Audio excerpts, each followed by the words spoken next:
Hi everyone, this is Elizabeth from Strange Ago. In this video we are going to take a look at who might have killed Nellie Byers.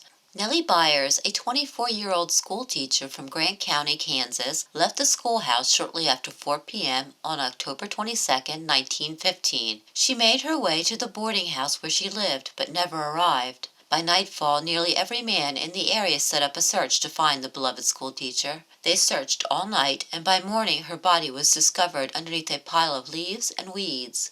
All her clothes had been removed except for her sweater jacket that was wrapped around her neck. It was apparent that she had been sexually assaulted. She was covered in bruises, scratches, and slashes made by a knife. Bite marks were found on her body.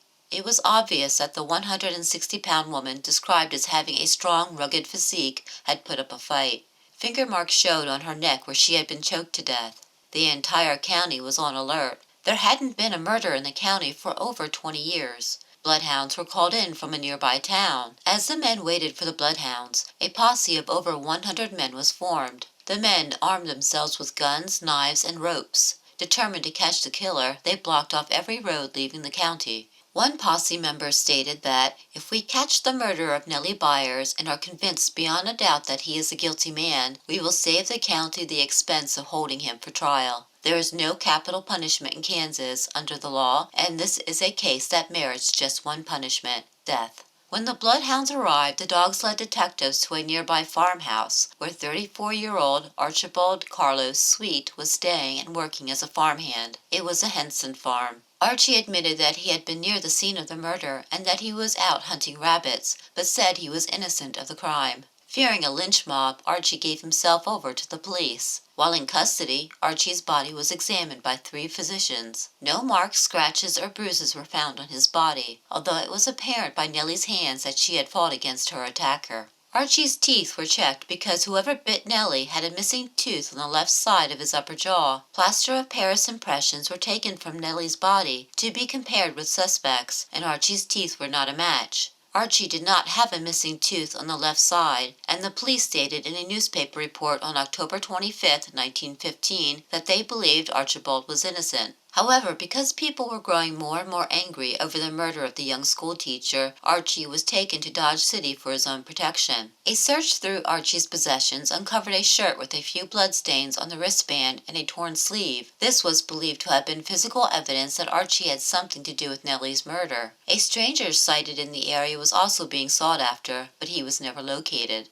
3 other men at the Henson farmhouse were also arrested, including an ex-convict named Clint Henson, the nephew of the farm's owner. But the men were soon released after Clint secured an alibi from a 17-year-old boy. It was also reported that Clint Henson had scratches on his face and blood on his clothing. Shoe prints found near the site of the murder were measured, and the measurements matched the measurements of Archie's shoes. Meanwhile, Archie admitted to the police that he had been sent to a boys' reform school when he was 17 years old for assaulting another girl. He was released from the reform school in 1901. It was also discovered that he had served time for attempted burglary and for stealing horses. On October 29, 1915, the Kansas governor offered a $500 reward for the arrest and conviction of the man who murdered Nellie. The Grant County attorney also stated that he did not believe Archie was guilty of the crime. Archie was placed in solitary confinement for 3 weeks. The police hoped that the treatment would break him and force him to confess to killing Nellie, but it didn't work. Instead, Archie began begging to be returned to Grant County. He said he was ready to face the mob and that a quick death was far better than lingering in prison. On November 23, 1915, Archie was formally accused of murdering Nellie Byers and would be returned to Grant County to stand trial.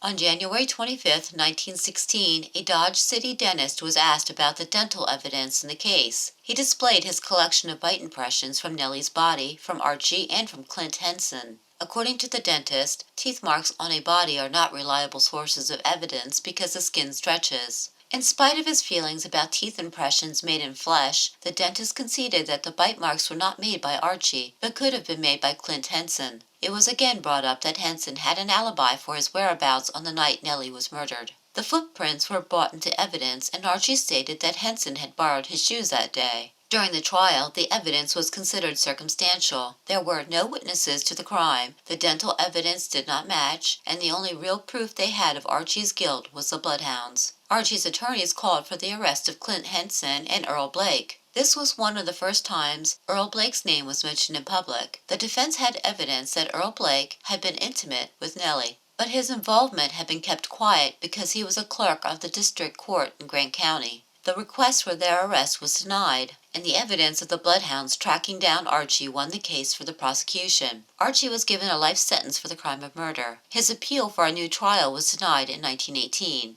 Those who have looked back at this case have wondered if maybe the wrong man was convicted of murder. Some people feel that both Archie and Clint might have committed the crime because of the young school teacher's apparent strength. She might have been able to fight back against one attacker, but not against two. Sometime after Nellie's death, she became a local ghost legend. People claimed they would see her leave the schoolhouse grounds holding a lamp and that her spirit would make its way to the place of her final moments.